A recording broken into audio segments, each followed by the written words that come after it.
Good morning or good afternoon, everybody. Welcome everyone to this third day of the World Sustainable Development Summit 2021. As you know, I think the summit started on Wednesday, on 10th of February, with the inaugural address by the Prime Minister of India, the Honorable Prime Minister of India, Shri Narendra Modi. And today is the third day and the concluding day of this session. This specific session on low carbon industry transition, which we are organizing here today, this is a session in which is going to focus on the role of industries in the low carbon pathways in the long term. And as you would have noticed, we have a fairly good set of speakers in this session. This session is being organized jointly with the European Commission. And according to me, I would just like to say a few words at the start.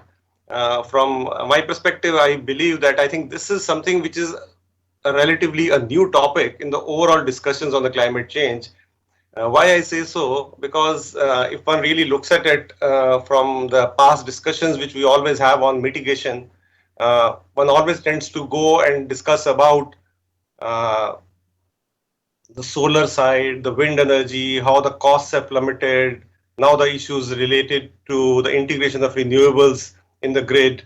And maybe on the demand side, we tend to discuss quite a lot about energy efficiency, as well as maybe discussions nowadays quite a lot on the transport sector, on the use of battery electric vehicles and how the transition is happening in the transport sector. But I think over the last 2 years or so, let me say from my perspective what I feel, that the discussion on industry transition is gaining momentum. And probably it was, I would say, sometime in the year 2019 when we had the report from the Energy Transition Commission called the Mission Possible. This is the report. I think I can just share. Most of you can be familiar with it. So this is the report on the Mission Possible, which was released by the Energy Transition Commission, a global report, which talked about net zero carbon emissions from the harder to abate sectors, the so-called harder to abate sectors, by mid-century. And it set the tone. And subsequently, we at TERI also started working on this subject. And it was during the World Sustainable Development Summit 2020 that we released the report on the steel sector, which was released by the Honorable Minister of Steel, Shri Dharmendra Pradhan, almost 1 year back, which was a consultation document. And then subsequently, on 16th of December, we also, as TERI, released the report on the potential role of hydrogen in the Indian economy. And it clearly brings out that there is a substantial scope for the role of hydrogen in many of the industrial sectors, specifically steel. And we were able to sort of come out with a figure that presently the demand for hydrogen in the country is somewhere around 6 million tons, and which is primarily being used through the steam methane reforming route in sectors like ammonia, fertilizers, and refineries. But as one moves forward up to 2050, we see the demand increasing by 5 to 6 fold at least. And with steel becoming one of the major focus sectors, as we came out in the earlier reports, it was very clear that I think one will be moving towards this sector. So I'll not go into further details in this. I think we have many speakers who are going to talk on this subject. We'll have the first session in which we'll be having the Secretary, Ministry of Steel, Shri Pradip Kumar Tripathi, giving the keynote address. But prior to that, we'll have two speakers from the European Union, from Mr. Jacob Werksman, who is the Principal Advisor to the Director General for Climate Action, European Commission. He is the head of the delegation of the European Union to the Paris Agreement and the UNFCCC, and has been advising the Commission on various subjects related to greenhouse gas emissions. Prior to joining the Commission, he was with WRI, Rockefeller Foundation, UNDP, and many other areas, and also has been lecturing in many of the important universities, the Fletcher School of Law and Diplomacy, the New York University, University of London, and quite a few. So over to you, Mr. Werksman, for your initial remarks. Thank you very much, Mr. Sethi. It's a real pleasure and a privilege to join this panel, to join some old friends and colleagues, but also to meet some new ones. I wish you and your families good health. My only regret is not having the chance to join you in a city that I love and miss dearly. I'm going to limit my brief remarks along three lines. First being the challenges that we share as the EU and India, how our contexts differ, and then how I think we can continue to work together in partnership to meet these challenges. As parties to the Paris Agreement, the EU and India share the goal of limiting global average temperature rise to 1.5 degrees Celsius. We all know that global temperatures have already risen more than 1 degree. So to paraphrase Paris, EU and India now share the urgent challenge of achieving net zero emissions, while both greening and growing our economies and promoting a just transition that leaves no one behind. In the EU, our leaders have committed to achieving net zero emissions by 2050. And we have seen, as the Paris Agreement becomes operational this year, more governments, state and local authorities, corporations, and communities setting similar goals by a date certain. Whatever that date certain, the commitment to net zero brings that date in the future immediately into our present. So net zero means that the targets that we set can no longer be designed in incremental steps. Instead, near-term targets must be seen as milestones on a pathway towards net zero. So for this reason, the EU at the end of last year raised our 2030 emissions reduction target by 15%, increasing our ambition from at least 40 to an at least 55% emissions reduction of all greenhouse gases by 2030. Net zero also means that targets must be backed by policies and by implementation. And by June of this year, the Commission will propose the changes in EU policies necessary to achieve our new target and set us on that net zero pathway. These proposals will recognize that net zero means that fuels and related technologies that may once have seemed reasonable as part of the gradual transition must now be phased out. And the development of zero carbon technologies of the kind that we'll be discussing today must be accelerated. Net zero is also an all-of-economy approach, requiring a comprehensive assessment of the role of all sectors, all sources, and all sinks to achieve that goal. This means that more challenging sectors, the hard-to-reach sectors like buildings, transportation, and agriculture that have been overlooked in the first waves of climate policy, must now be tackled. Net zero also means that all financial flows must be aligned with Paris, from government procurement to private sector investments to export credits and development assistance to investments in research and development. These must immediately be aligned with Paris. And very importantly, the additional stimulus packages that we will be injecting into our economies to ensure a green recovery from the COVID crisis must similarly be aligned. Given the economic and social transformation that net zero transition implies, we must also ensure that no one is left behind. And so within the EU, we're putting these policies in place, but also ensuring that we have a just transition mechanism that will begin by mobilizing 100 billion euros in support to communities that have been dependent upon carbon-intensive industries to both retool and reskill. And for economies like the EU and like India, with strong industrial bases, net zero requires us to confront the challenge of decarbonizing our economies without losing those industries, which is the focus of this panel. Industry for the EU is essential to our future progress and prosperity. It makes up more than 20% of the EU's economy and currently employs around 35 million people. It accounts for 80% of our goods exports and is a key reason why the EU is a top global source and destination of foreign direct investment, including in partnership with India. So achieving our goals will require our industries to create new markets for climate neutral products such as steel, cement, and basic chemicals. And to lead this change, we will need novel and cleaner industrial processes and technologies. Let me mention just two linked areas where the European Commission will be seeking to drive innovation in this space. And we see that India is taking similar steps. First of all, as you mentioned, Mr. Sethi, we will be investing in clean steel breakthrough technologies, including those that will lead to zero carbon steelmaking processes. We look forward to hearing from other panelists, including on India's India's plans to achieve similar outcomes in these sectors. Secondly, clean hydrogen, as you mentioned, will be key to zero carbon steel production. Under a new hydrogen strategy, the EU hopes by 2024 to be producing up to 1 million tons of renewable hydrogen. By 2030, we hope to have increased this by tenfold, and by 2050, to have deployed enough green renewable hydrogen to have reached all of these hard to decarbonize sectors. To achieve this, about a quarter of our renewable electricity production in the EU will be needed to produce renewable hydrogen. We understand that India is thinking along similar lines, and we welcome the recently announced hydrogen energy mission. And we have been seeing some promising reports coming from TERI showing how Indian demand and supply of green hydrogen could grow dramatically in a way that could help India achieve net zero carbon emissions by 2060. None of these bold efforts will be easy. However, as we talk to a growing number of colleagues around the world that have been tasked with moving their economies, their companies, and their communities towards net zero, we are finding that the scale and the urgency of this challenge provides fertile ground for partnership. Any partnership towards shared goals, of course, needs to recognize the differences in starting points.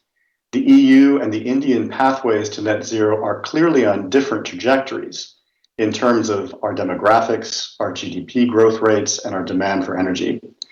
And we've seen from the recent report from the International Energy Agency on India's energy outlook that some useful context and foresight is being developed. India is the world's third largest energy consuming country, and yet on a per capita basis, India's energy use and emissions are less than half the world's average.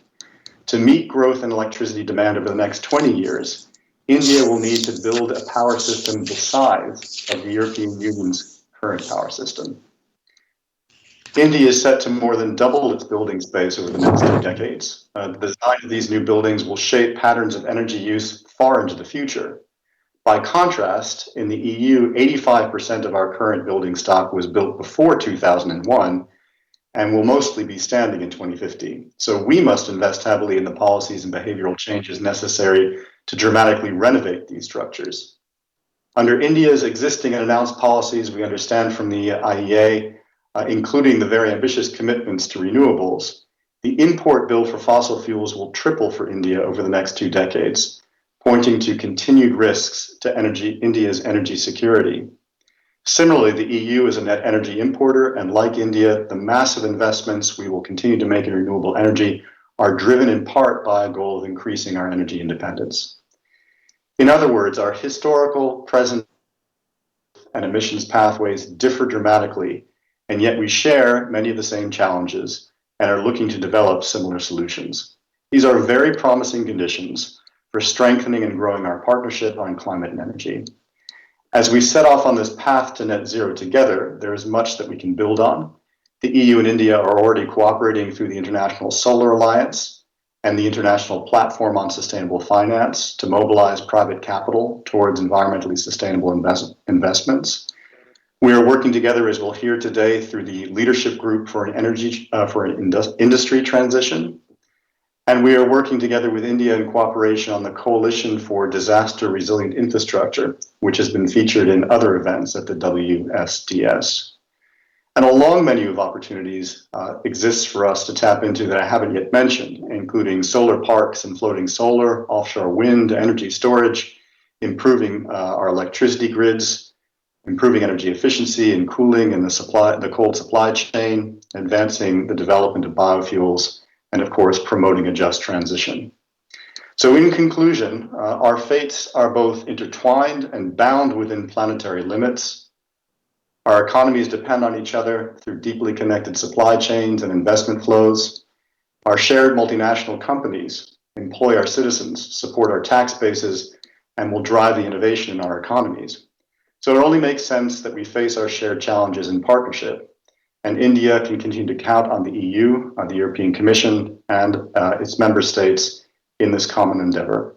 I look forward to hearing more details from the panels on how we're specifically moving ahead in the area of the industrial transformation. Thanks very much. Thank you, Mr. Werksman. I think for giving the perspective from the Europe side. We will now quickly move on to the next speaker in the opening session, Professor Måns Nilsson. He is the Executive Director of the Stockholm Environment Institute, which is actually now the Secretariat also for the Lead IT Industry Transition Platform. Mr. Nilsson, over to you.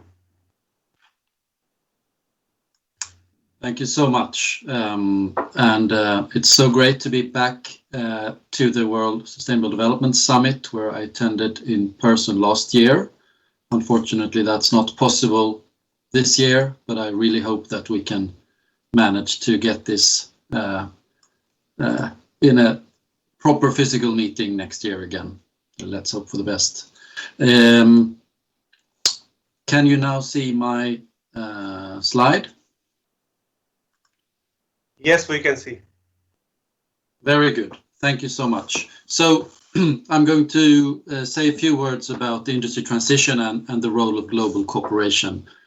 Industry today accounts for roughly 30% of global CO2 emissions, and these emissions are growing quite significantly because many countries want to industrialize.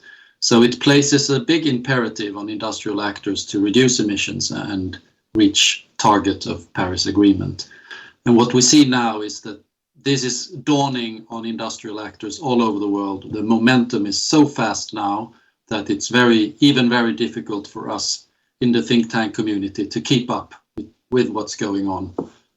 And it is clear that it has become technically and economically possible to decarbonize also the so-called hard-to-abate sectors such as steel, cement, aluminum, chemicals, plastics, metals and mining, and heavy-duty transport.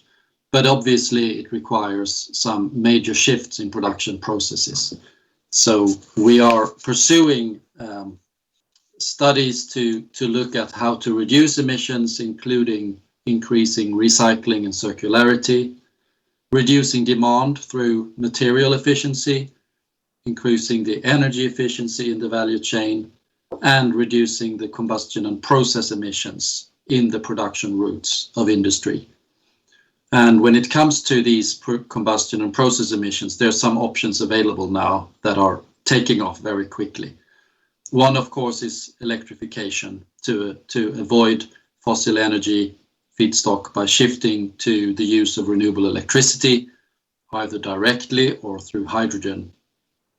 Another one is biomass, replacing the feedstock with various types of biomass derived energy carriers or feedstock.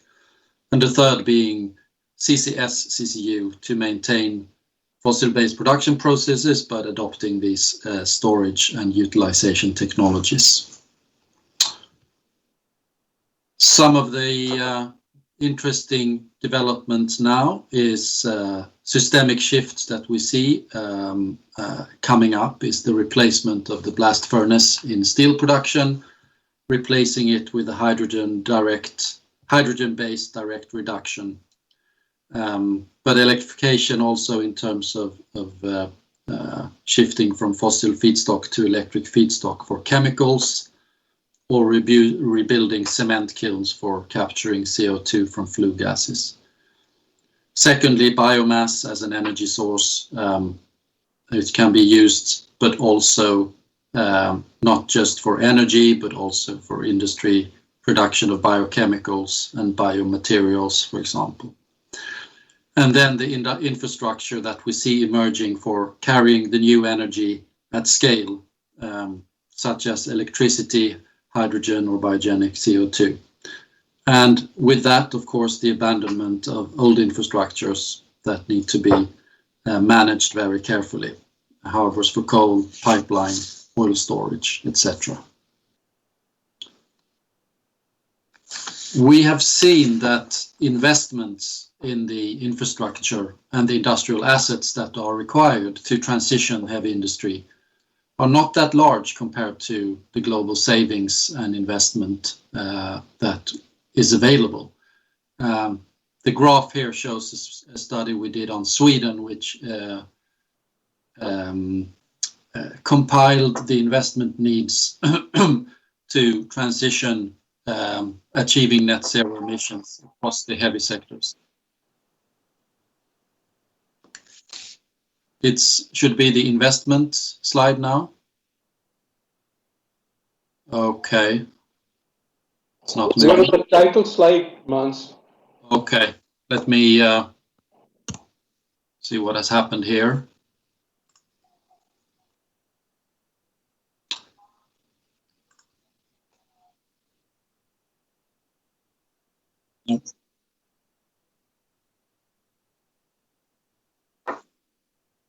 Okay, you see now the investment slide, investment for the industry transition. Okay, thank you. Some hiccup here in the Teams system. The slide here shows the aggregation of investment needs to reach net zero in heavy industry in Sweden. And so we're looking at a total of about 70 billion Swedish kronor up to 2045. But this can be put in relation to, for example, the annual GDP of Sweden is 5,000 billion Swedish kronor, which is, roughly 600 billion US dollars. You can also compare it to, for example, it's being 1/10 of the transport investment plans over the coming 10 years in Sweden. So it's clearly manageable and possible to generate. But we need to find the financing mechanisms. They are not there today. One way might be, for example, co-financing the national just transition funds, where we get both capital from domestic banks, from the public side, and from development finance institutions. But obviously, all this requires much more collaboration if we're going to be able to do this at scale with developed and developing countries to develop new public policies and new technologies.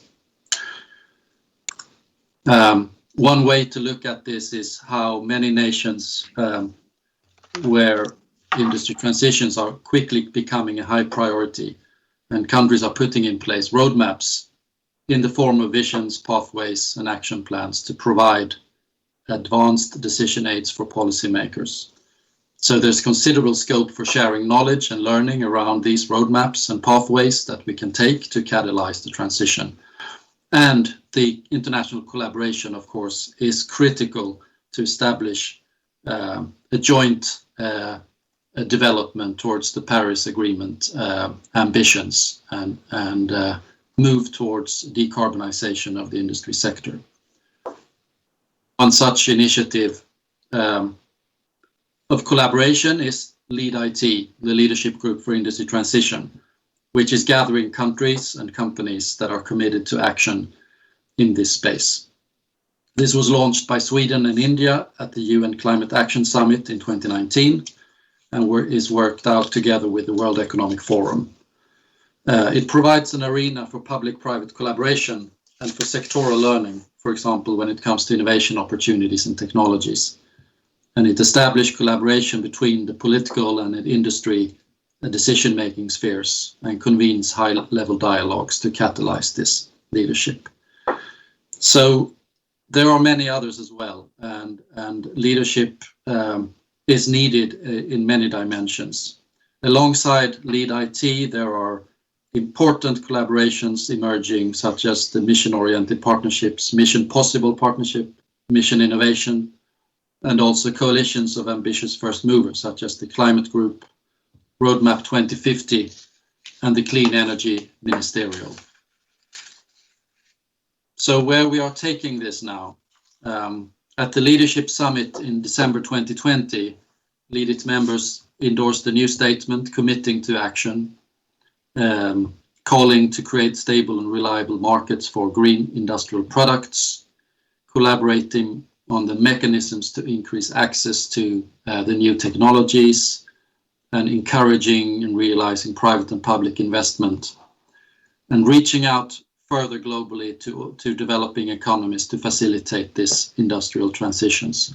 So we have a game plan now for moving towards COP26 including the expansion of leadership membership with companies as well as countries, to work towards building a procurement coalition in steel and cement, to develop our sectoral work with the value chain approach and creating clusters between producers, manufacturers and consumers, and expand and use the industry transition tracker that you just saw to gain more insights and include then a launch of a how to do a roadmap guide and support the road mapping process in a number of countries.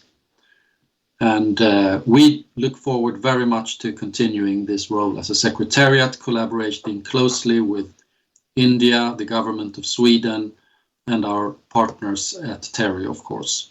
Thank you very much for your attention.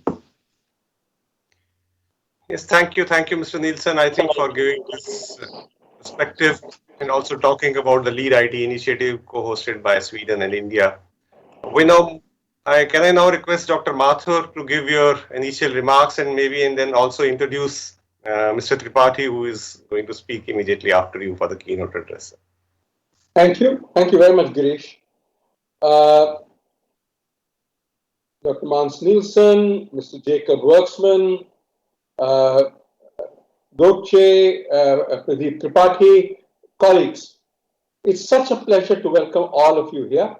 And I am delighted. I note my friend Will is there as well. Will, welcome. It's such a pleasure to welcome you all here today around the kinds of issues that Mr. Werksman and Professor Nilsson have just spoken about. This is a big deal for the world. At Paris, we agreed that we would want to keep the world so that we limit global warming to well below 2 degrees centigrade. This means that all of us need to work together. Yes, there is there are different strategies. As Mr. Werksman indicated, we are looking in developing countries at influencing newer development. In the OECD, we are looking at influencing the changeover of current technologies into lower and zero carbon technologies. But be as it may, the central point in all economies across the world is the importance of the industry sector. At the end of the day, we are now at a stage where we feel that it is probably possible that renewables plus storage may provide electricity at prices that is competitive with that from fossil fuels. So at least in the developing countries, future growth in the electricity sector could be based on renewables and storage, though of course the vast bulk of electricity needs would continue to be met by fossil fuels till we find economic transitions. In the industry sector, as Professor Nilsson indicated, India and Sweden had together launched the Leadership Group for Industry Transition, and we are delighted to work with this leadership, with this Stockholm Environment Institute on enabling our movement towards this goal. It is particularly difficult when we look at the so-called hard-to-abate sector, or let me say harder-to-abate sectors, because we are looking at opportunities where we are not very clear about what is it, which path are we going to. And I think I want to mention and thank Mr. P.K. Tripathi, the Secretary of Steel, who would be speaking right afterwards and delivering the keynote address, because the steel sector plays an immensely important role as far as carbon emission growth in our economy is concerned. For a growing economy like ours, construction materials like steel and cement are extremely important. These are the basis on which countries build and grow. It is projected that a huge increase, at least a doubling of the capacity, if not a tripling of the capacity, would occur over the next 10 to 15 years. Now, steel has a long life. And the last thing that we would like is that we have stranded assets in the form of high carbon emitting steel plants which are there. So I think one of the key issues that we are looking at now is how do we make investments in steel and other industries to be carbon proof. In other words, they are ready for the kinds of technologies that they may emerge tomorrow. Professor Nilsson talked about the hydrogen-based steel reduction making processes. How do we ensure that the processes that we make today can take in and incorporate the processes that are developed over a period of time, 5 years, 10 years, whatever it takes, by the time these technologies are ready? Now, the issue, of course, is that of technology. And there is then the issue of finance. So I think it is important that we work together globally and across countries to ensure that this kind of technological and financial sharing of information and resources can help us all to accelerate the industry transition. In steel, at least, there is the chance of moving to hydrogen as the reduction agent instead of coking coal. In the cement sector, we yet do not know an option to moving from when clinker is formed, we look at calcium carbonate moving to calcium oxide and CO2 being emitted. We actually don't know an alternative to the calcination reaction. Again, we have over the years seen that the kinds of areas where we need carbon capture and storage decline. At one point, it was thought that all emissions in the power sector would ultimately have to be managed through CCS. Then we looked at steel. Now we are looking at cement. I hope, keep my fingers crossed, that tomorrow, day after tomorrow, the day after tomorrow, we find technologies that help us move away from the calcination reaction into productive technologies that are carbon-free. I again reiterate the importance of ensuring that there are flows that enable, technological and financial flows that enable this change to occur. One of the building blocks of this, of the technological and financial flows of tomorrow, is R&D collaboration today. And this is something that we suggest needs to be put in place. And where else but in the case of hydrogen? This is an area where I think across the industrial sector, even across the transport sector, there is a possibility of the use of hydrogen. We can move from the green hydrogen today, and today in India it costs about $5 per kg, to a price of about $2 per kg, which is the price of hydrogen from the reformation of gas, natural gas, which is what the ammonia industry and the fertilizer industry use.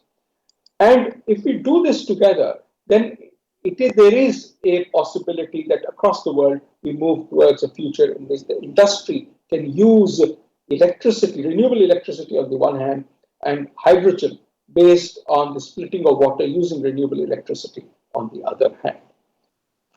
Consequently, it is important that industries come together. We have been delighted that a group of industries, all of whom have, Indian industries, all of whom have committed that they would move towards the complete decarbonization before 2050.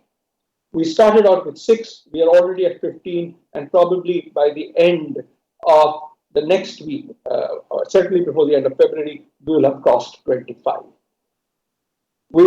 As we look to the future, we look at the key role that particular industries would play.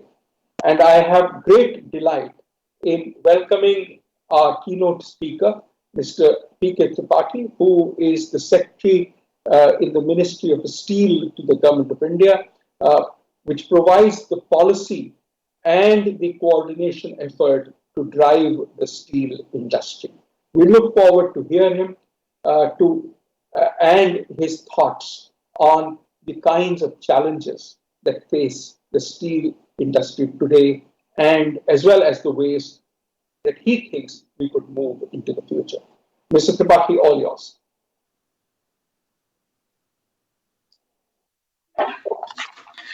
Namaskar and good afternoon. At the outset,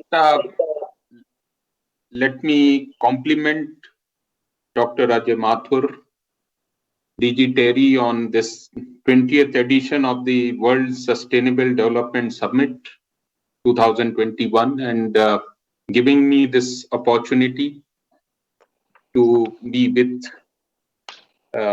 all of you, Dr. Jacob, Dr. Måns Nilsson, and all my colleagues, all friends. I wish we had the opportunity to physically interact and really learn from each other's experience. And as Dr. Nilsson mentioned, let us wait for 2022. Maybe it's a brighter tomorrow. Now, coming to the today's interaction on the role of low carbon industry transition in achieving the Paris objectives.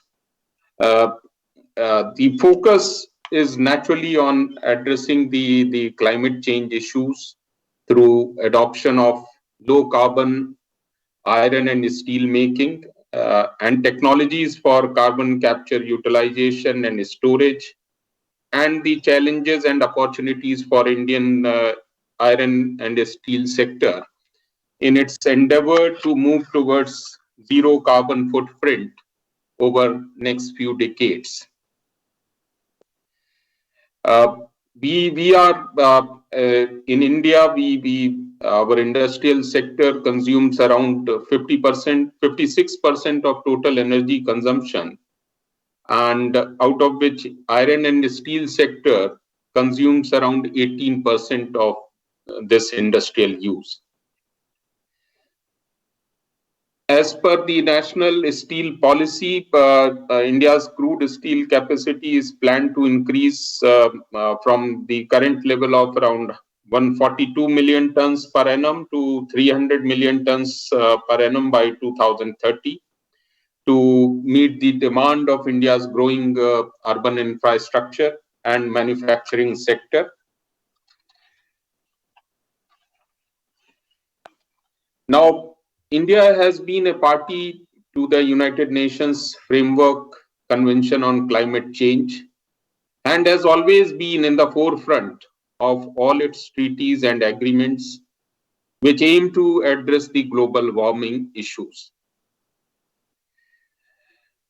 Now, we have ratified the Paris Climate Agreement, which aims at restricting the global warming below 2 degrees centigrade above the level, and also to pursue efforts to limit the increase in temperature to 1.5 degrees centigrade. In response to its commitment to UN Framework Convention on Climate Change, India has also submitted its commitment to improve emission intensity of its GDP by 33 to 35% by 2030 as compared to 2005 levels. Now, recently, last year on 7th July, during the leadership group meeting for industry transition at the COP25, which was attended by our Minister for Environment, Forest and Climate Change, India has also signed the joint ministerial statement to accelerate the low carbon transition of the industry. All these commitments call for a concrete action plan by our country, including our industry. It is therefore vital to discuss the pathways to decarbonize, to ensure that India stays on track to meet its emission targets while ensuring economic growth to meet the growing aspirations of its 125 billion population. The iron and steel industry as a basic industry contributing directly to all the sectors of the economy has to play a central role in adopting a long-term low carbon strategy, and supporting it will continue to be the priority for Ministry of Steel. It has been the endeavor of the Indian iron and steel industry to adopt the best available technologies for harnessing of waste heat or energies from its plants and catching up with the global benchmarks in reducing the carbon emissions. Some of the technologies, as we have moved forward over the years, which we have adopted, our industry has adopted, include the coke dry quenching by generating power from the waste heat, sinter plant heat recovery, bell-less top equipment in blast furnace, top pressure recovery turbine in blast furnace, pulverized coal injection system in blast furnace, hot stove waste heat recovery, dry type gas cleaning plants, cast house, stock house dedusting systems, converter gas recovery in blast furnaces, energy monitoring and management systems, and secondary fume extraction system in a steel melting shop. Best available technologies which have been adopted also include regenerative burners in reheating furnaces of rolling mills, hot charging process of continuously cast products at higher temperature directly to rolling mills, direct rolling process, eliminating the need for reheating furnaces, energy efficient technologies for hot strip mill, flexible thin slab casting and rolling, near shape casting, bloom cum beam blank caster, bloom cum round caster, etc. We have also adopted variable voltage, variable frequency drives for high capacity electric motors. Government has also launched several initiatives towards addressing the climate change issues such as Perform, Achieve and Trade, National Solar Mission, nationwide campaign for energy conservation, etc. Ministry of Steel has also undertaken various measures to lower the carbon footprint of the sector. Some of these include promotion of energy efficiency in the small and medium enterprises sector through UNDP, GF, Ministry of Steel and UNDP USAID Ministry of Steel project, implementation of NEDO model projects for energy efficiency improvement in integrated steel plants, research and development to facilitate reduction in greenhouse gases emissions, recycling of industry waste to reduce our dependency on natural resources, and reducing the associated environmental impacts. The above interventions have helped the Indian steel industry to reduce its specific energy consumption substantially over the years, leading to the proportionate reduction in the emission intensity. The specific energy consumption, just to quote an example, of Steel Authority of India Limited, which is a Maharatna company of the under the Ministry of Steel, it has been reduced from around 7.3 gigacalorie per TCS in 2005 to around 6.5 gcal in 2020. Average carbon dioxide emission intensity of the Indian steel industry, which was projected to reduce from 3.1 ton per TCS in 2005 to 2.64 tons per TCS by 2020 and 2.4 tons per TCS by 2030. That is approximately 1% per year. With the adoption of the aforesaid initiatives, the steel industry has already achieved the 2020 target and is well placed for achieving the 2030 targets.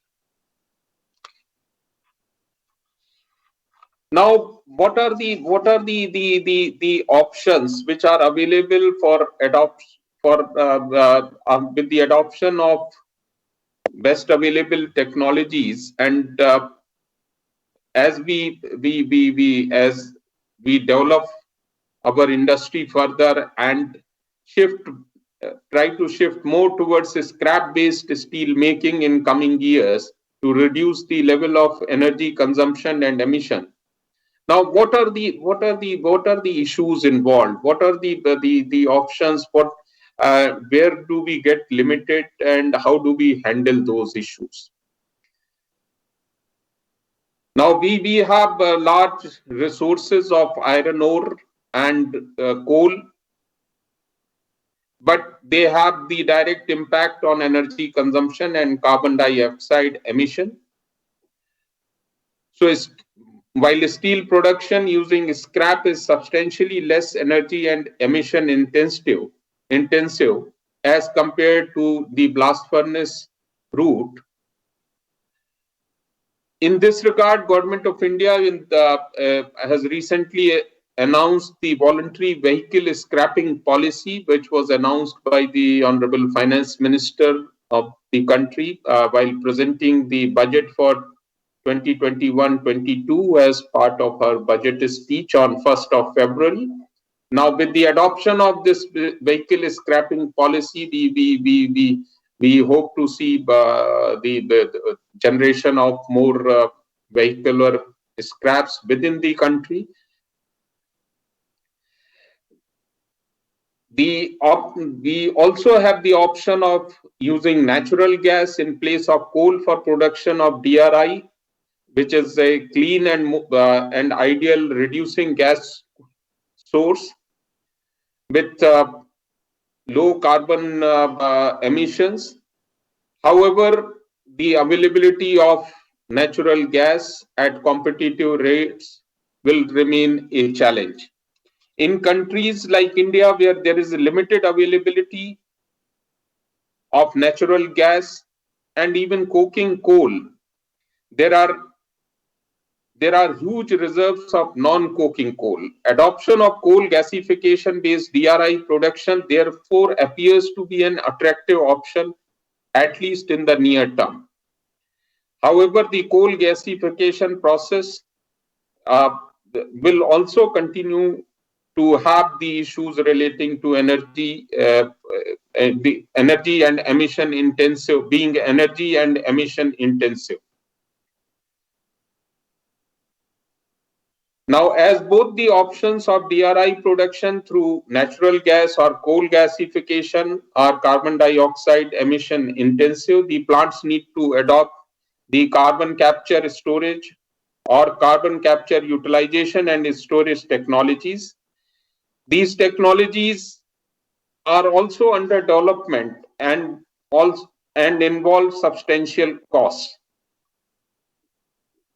Adoption of Hisarna technology, which is being developed under ULCOS program at plant scale at Tata Steel plant in Netherlands, has been reported to be using 20% less energy with 20% less carbon dioxide emission.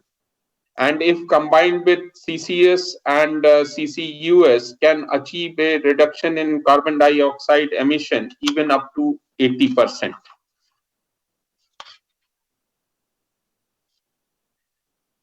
Now, as Dr. Nelson also mentioned, that if we really wish to achieve near net carbon neutrality by the mid of the century, radical changes would be required in the steel making technologies, such as adoption of hydrogen-based iron and steel making technologies, where hydrogen can be produced from renewable electricity.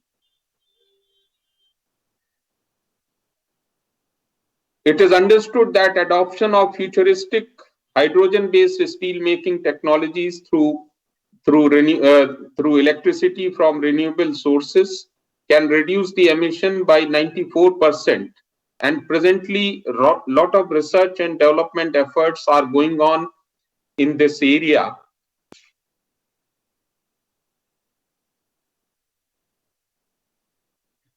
However, large-scale production of hydrogen economically with low carbon footprint will continue to be a challenge, at least for next few years. Presently, there are two established processes for hydrogen production, namely the steam methane reforming and coal gasification, syngas. However, both the routes are emission intensive and need the carbon capture CCS or CCUS to reduce the carbon footprint. Therefore, these have their challenges in India also due to geographical limitations and also in terms of the risks of seismic activity in a seismic active regions of the country. It has been reported that the hydrogen produced from electrolysis of water can be an important alternative of hydrogen production, provided that it is produced from renewable electricity. However, this process is electricity intensive and water intensive also, requiring large quantities of fresh water. India would therefore require facilities to maximize water recycling if we have to follow this route of producing hydrogen. Government of India's policy initiatives in recent years have already seen tremendous growth and development in renewable energy sector in the country, and that generates hope for the future. In the last 5 years, the share of renewable energy in installed capacity has already increased from 11.8%, that is 32 gigawatt in March 2015, to 23.5%, 87 gigawatt in March 2020. The Ministry of New and Renewable Energy of Government of India, along with all its state nodal agencies, has already taken various initiatives for achieving the target of 175 gigawatt of renewable energy by 2022, with solar capacity of 100 gigawatts. India has also committed to produce 450 gigawatt with 40% of power from non-fossil fuel by 2030.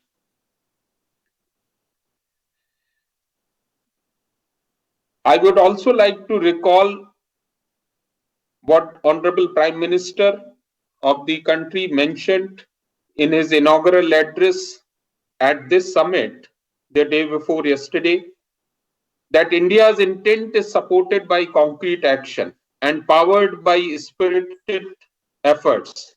We are on track to exceed our commitments in the Paris Agreement, and a drop of 24% in the emission intensity has already been achieved, against a commitment of achieving about 40% cumulative electric power installed capacity from non-fossil fuel based resources. 38% share has already been achieved. And therefore, we are well on track to setting up 450 gigawatts of renewable energy generation capacity by 2030.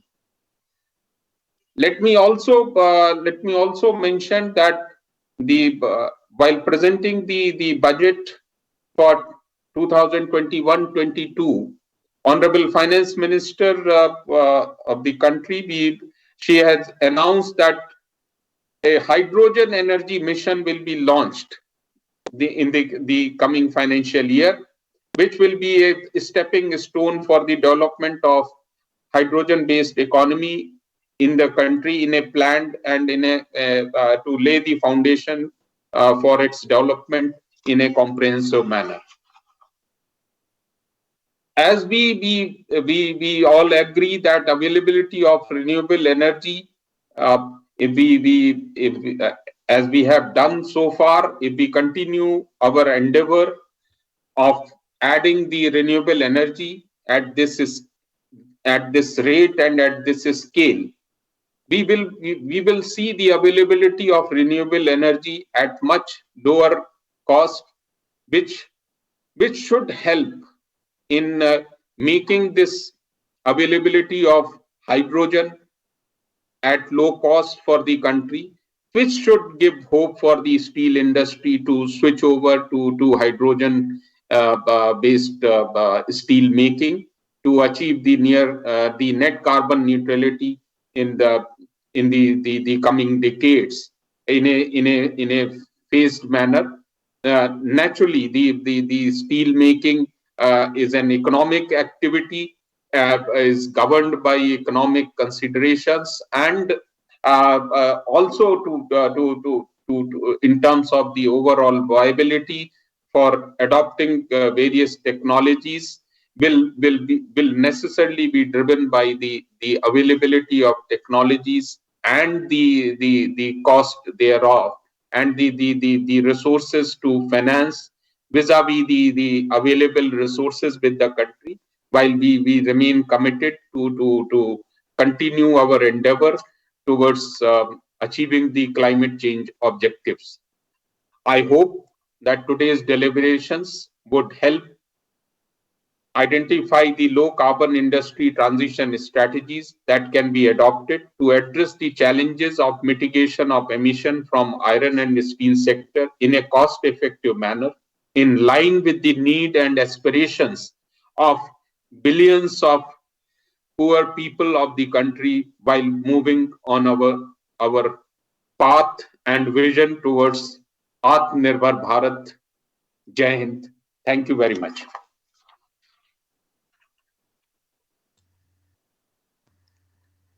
Thank you, Mr. Tripathi. I think for your keynote address, I think you covered lots of topics and lot of areas, right from the energy efficiency options up to the use of hydrogen as an option in the long term. Thank you, sir, for your keynote address. We will now quickly move over to the next session, which will be moderated.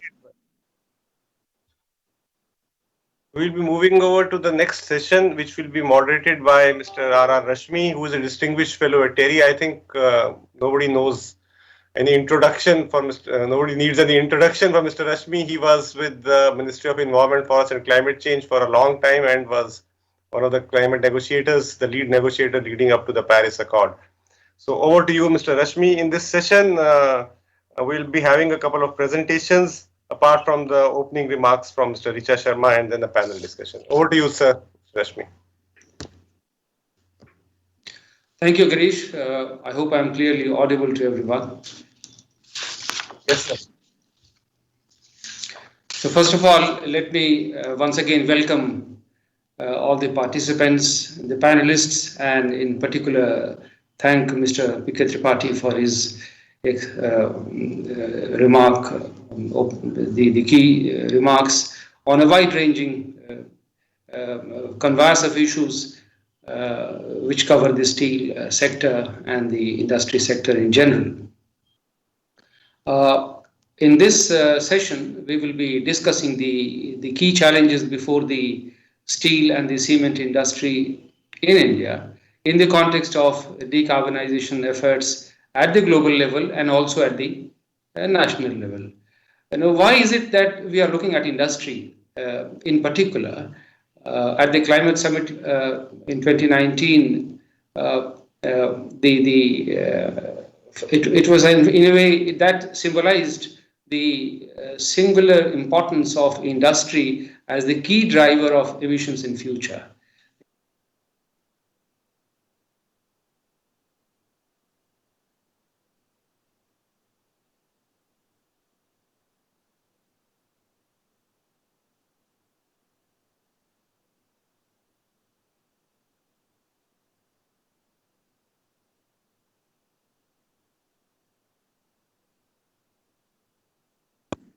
this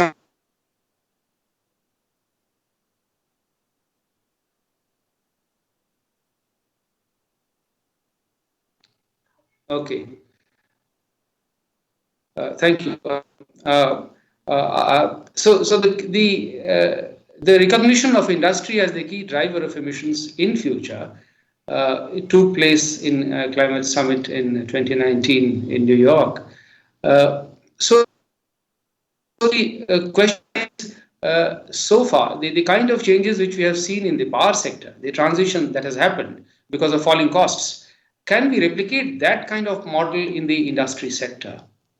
And in the industry sector, it contributes almost 30% of emissions in India. And I'm sure in the developed economies, its percentages may be going down. But in India, this share is likely to rise because of increasing consumption of resources, increasing energy needs, and all kinds of materials that will be used by this industry. These are the sunrise industries. These industries are going to rise at a rate which is much faster than anywhere else in the world. So we have a challenge here. The industrial emissions will rise. So what is it that we need to do, particularly in the steel sector and in the cement sector, which are going to be key drivers of industrial growth and energy demand in India?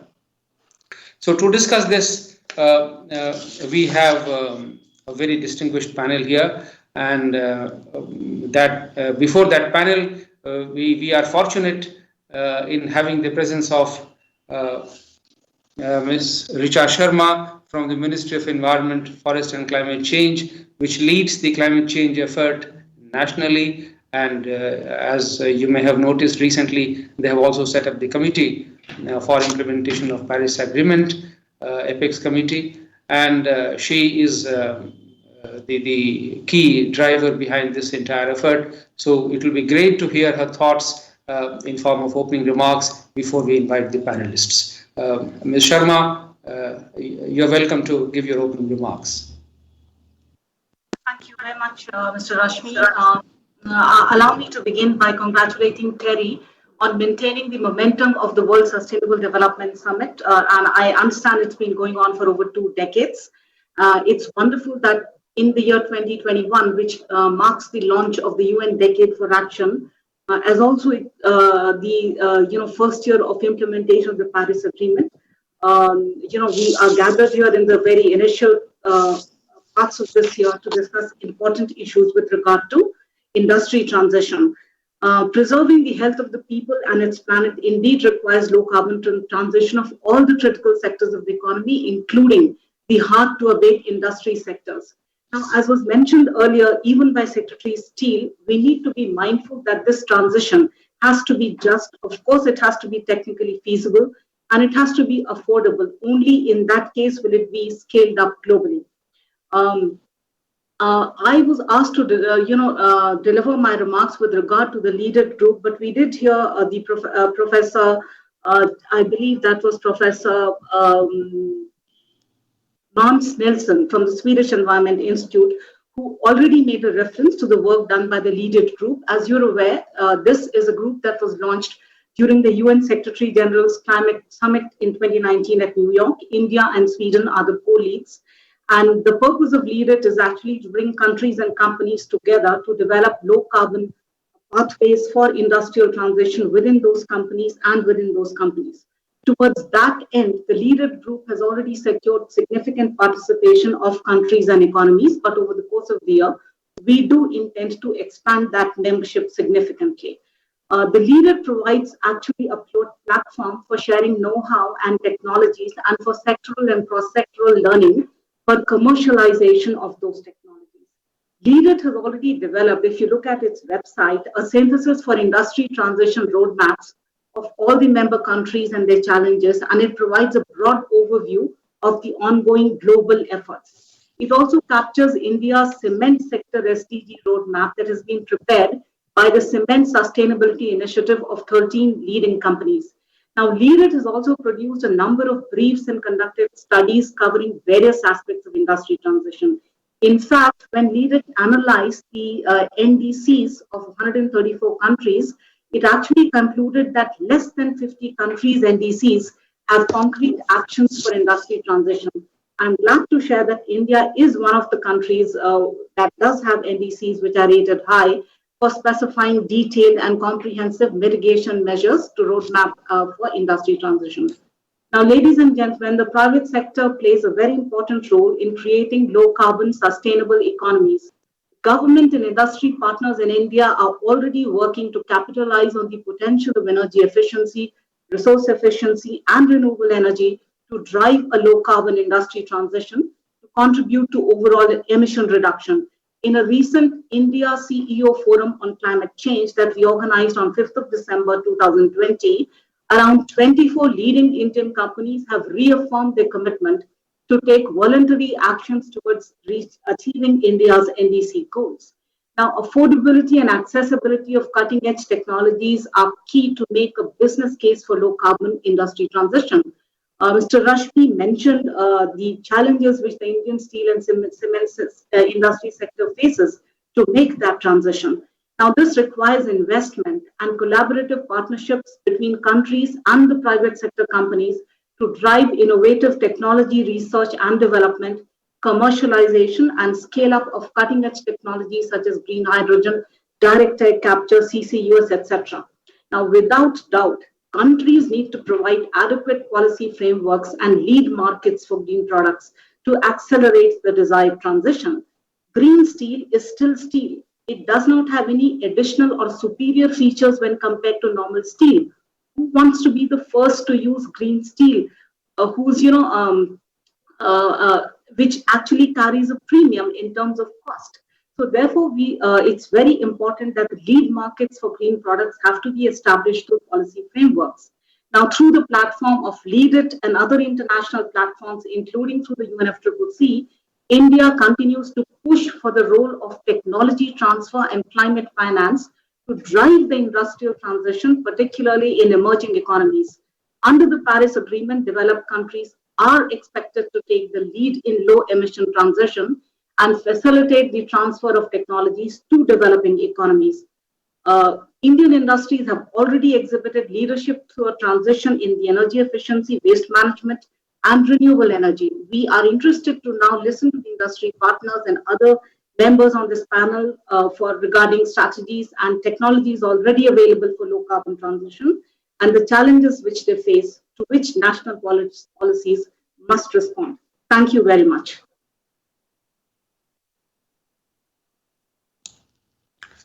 Thank you, Ms. Richa Sharma, for putting forth the views of the ministry as the lead, the nodal point for the lead IT initiative on the Indian side. The challenge ahead is indeed very huge. There are solutions possible, but solutions are possible. It appears, it looks like they are going to happen only in the long term. How can we advance this entire process of transformation? What kind of challenges are being faced by the industry? So to first set the scene, we will have three presentations here to present the background to the panelists, and then we'll go over to the panel discussion. The three background presentations are going to be made by Mr. Will Hall from the Bureau of Business, Energy and Industrial Strategy. In fact, Will was part of TERI just some time ago, and I can see that he has, after his return to UK, he has acquired a beard. So this also shows the transformation which he has undergone. And then Will be presenting the steel sector. He was instrumental in writing a report on hydrogen and also in the steel sector when he was in TERI. Mr. Kaustuv Phadke will be another presenter who will focus on the implementation aspects of low carbon technology roadmap 2020. And the third presentation will be given by Mr. Tobias Winter from the GIZ. He will be covering again, since he follows the investment and technology in Indo-German cooperation. So he'll be looking at this from the joint Indo-European perspective. So we will have these presentations first, and then we will go over to the panel discussion. So Will, may I now invite you to first go give your presentation? Yes, thanks very much, Mr. Rashmi and other panelists. Very nice to see lots of familiar faces once again. Also wishing that I could be in Delhi and not here in very, very cold London. I think my slides are just loading. Just waiting for those to come up. But what I'll be talking through in my short presentation is the kind of the summary of two reports which Terry has produced over the past couple of years, which I've been fortunate enough to work on. And those are the steel sector report, which Dr. Mathur and Girish mentioned in their opening remarks, as well as the hydrogen report, which was put out towards the end of last year, which covers an overarching view of hydrogen's potential role in India. So these are those reports here, but please follow up if you want to be directed towards those. So I'll very quickly run through a few key messages in my short presentation. So I think my presentation kind of covers both the hydrogen economy and why that's important for the steel sector. I think we've heard a lot about hydrogen, and Mr. Tripathi mentioned that in the budget, India is now looking to launch its own hydrogen mission, and I think the falling cost of renewables, as well as the need to decarbonize, has meant that hydrogen has come to the fore in recent years. We know also from Mr. Tripathi's presentation that the Indian iron and steel sector is set to grow really rapidly over the coming decades to meet the demands of a modern economy. And we need to make sure that this demand can be met in the most sustainable way, or indeed, as Dr. Mathur mentioned, we can retrofit this capacity in future to make sure we're not left with large amounts of high emitting steel plants in the 2040s and 2050s. We think that hydrogen direct reduction, so the use of hydrogen in steel making, is a really promising option for India, and I'll come on to why.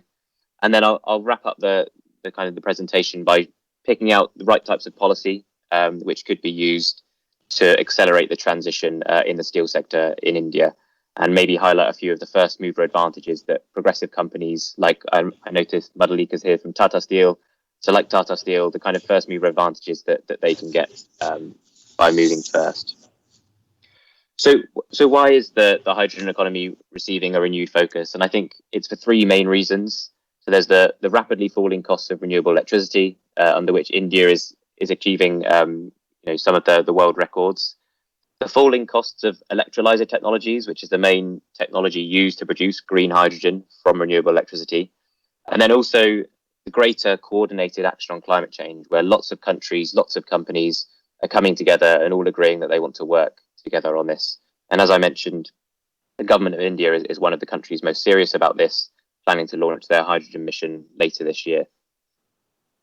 I think one of the key findings of our hydrogen report, which came out in December last year, was whilst hydrogen is a really exciting prospect, it's really important that green hydrogen in particular is limited and focused on those segments where it is most competitive. So it can't be used throughout the economy everywhere for every energy need. It's not going to solve every problem, but there are a certain number of specific problems, and particularly we pick out the ammonia industry, methanol production, refinery industry, and the steel industry, where it can have a major role. And I think it's fair to say that the steel industry in particular will see a huge growth in demand for hydrogen over the coming years. The other key finding from our report was, like in batteries and like in solar as well, and in electric vehicles, India is becoming increasingly proactive in making sure that manufacture of key low carbon technologies is done here in India, or there in India, sorry. And I think the same with electrolyzers. India needs to be proactive to indigenize this manufacturing. And I think the US, Europe, China are all taking big steps to make sure the same happens in those parts of the world. And I think building domestic manufacturing hubs, initially through joint ventures, I think is a really good way to make sure that India can make the technologies it needs for the low carbon transition. So that was a quick run through of the hydrogen economy, and I guess our views on it from that report. But how does this impact the steel sector?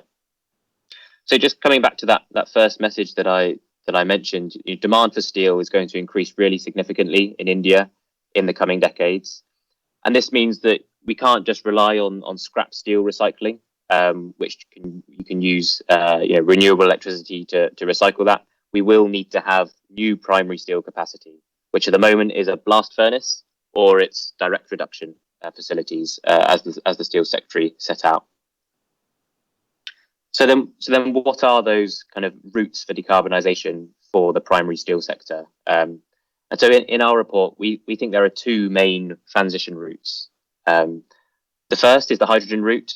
So in the 2020s, we know that hydrogen technologies are not necessarily commercially available, or indeed, they're available at a cost which is far higher than the cost of other technologies. So one of the main options we see as being viable is building natural gas or syngas direct reduction facilities using coal gasification over the 2020s. And then over the 2030s, as the cost of green hydrogen comes down, you can start to blend low carbon hydrogen into these facilities and steadily reduce their emissions until by 2050 and indeed 2060, those plants reach near zero and net zero with the kind of capital which is going in the 2020s. The other route is the CCUS route, so building smelting reduction. Can you hear me? Good. Okay, that's fine. I'll continue anyway. So the other option is the CCUS route. Great. Okay. So the other route is the CCUS route, where we can build smelting reduction facilities such as Haisana, and these facilities which are being developed by Tata Steel. It's quite easy to fit carbon capture and storage technology to this, and over time you could see a pathway to achieving near zero or net zero. I think it's just worth saying as well, just highlighting that point, that the low carbon technologies here represented on the right hand side of the chart, they are currently much more expensive than the conventional technologies, which primarily include the blast furnace. And so some policy support will be required.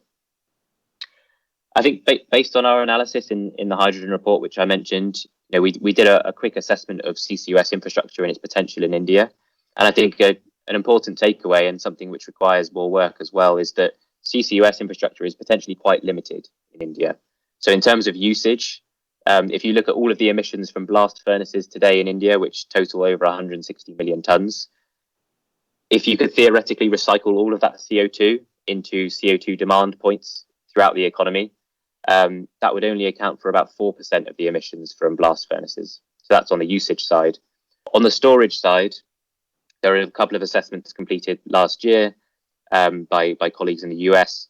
And whilst there are quite good storage potential options up in the northeast of India, those are quite far away from the main steel producing belt, which is in the east, the southern east, which is several hundred kilometers away from those storage locations, which means that the transport of that CO2 would be potentially prohibitively expensive.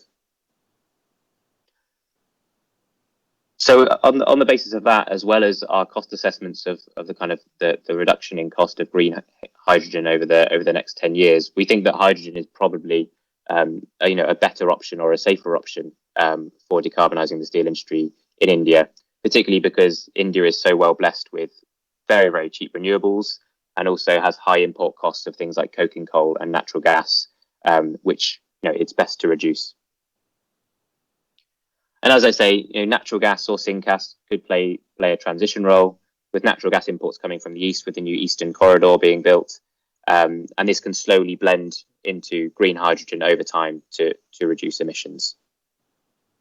So this is a potential low carbon scenario which we presented in that report, whereby hydrogen direct reduction plants would start to be implemented in India in the late 2020s or early 2030s and rapidly scale up from there, building on the success of plants that we see coming in Sweden at the moment, like the hybrid project, which we've spoken about.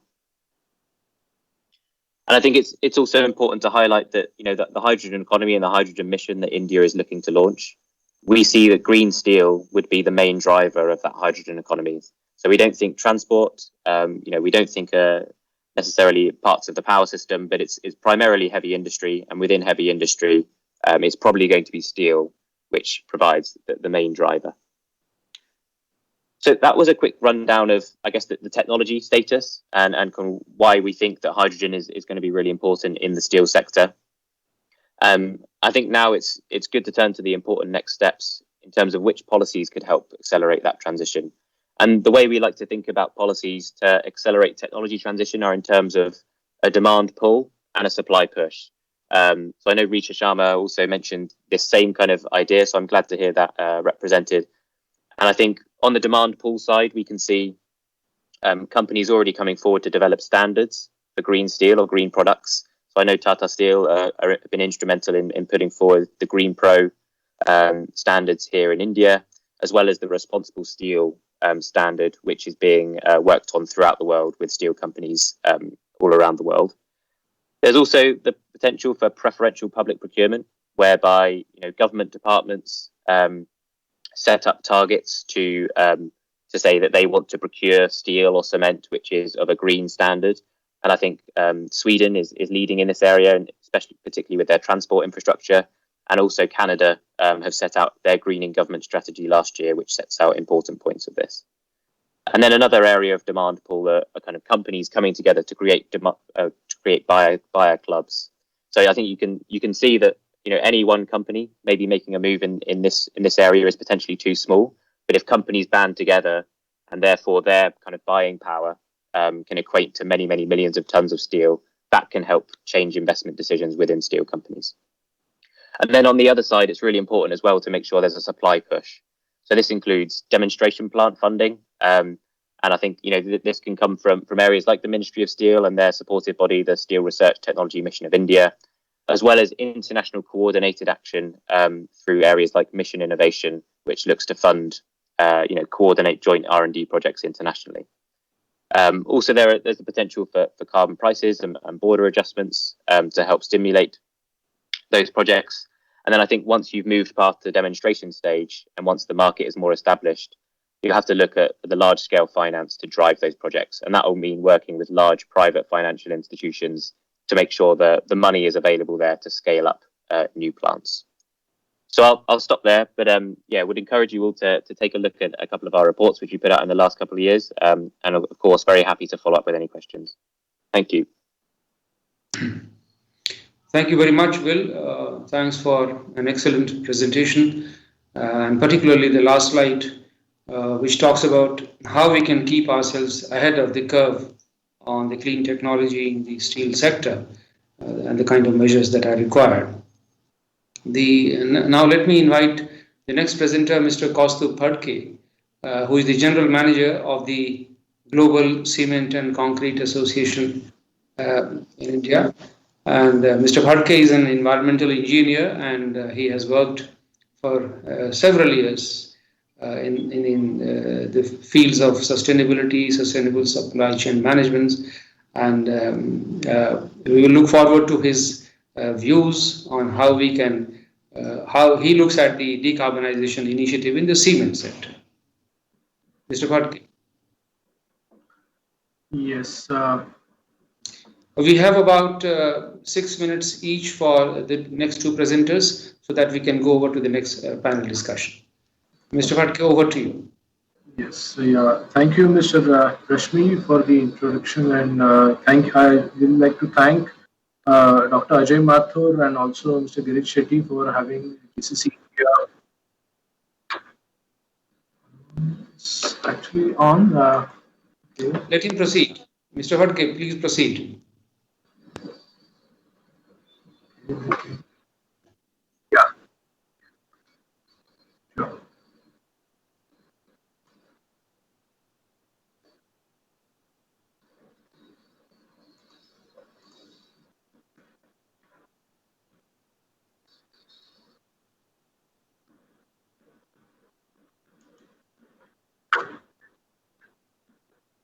Okay.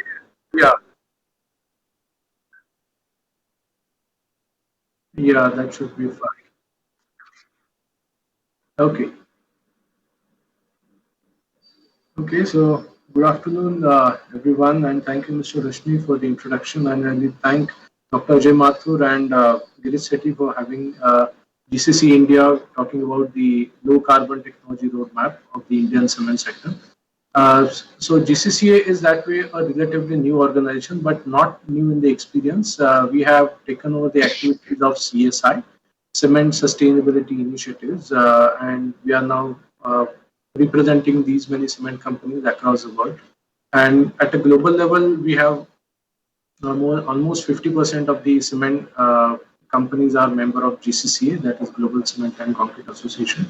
At India level, these are the 10 companies who continued their association with this sustainability initiative from CSI to GCCA India, and we are currently covering more than 60% of India's cement production capacity.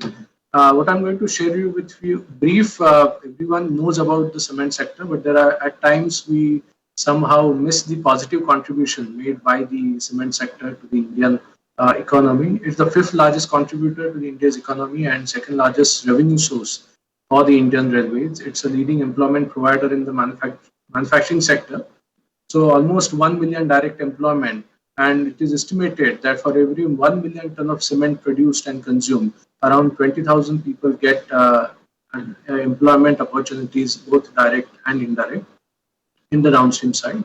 And it used more than 1.5 million ton of waste material from the other industries as a fuel, and acting as one of the important tools in the circularity and circular economy. On the SDG side, where Ms. Richa Sharma mentioned about the SDG roadmap of the Indian cement sector. So this has taken from our report. So Indian cement sector has created more than 600 water bodies in the drought-prone areas, giving water to the nearby community and also to their crops.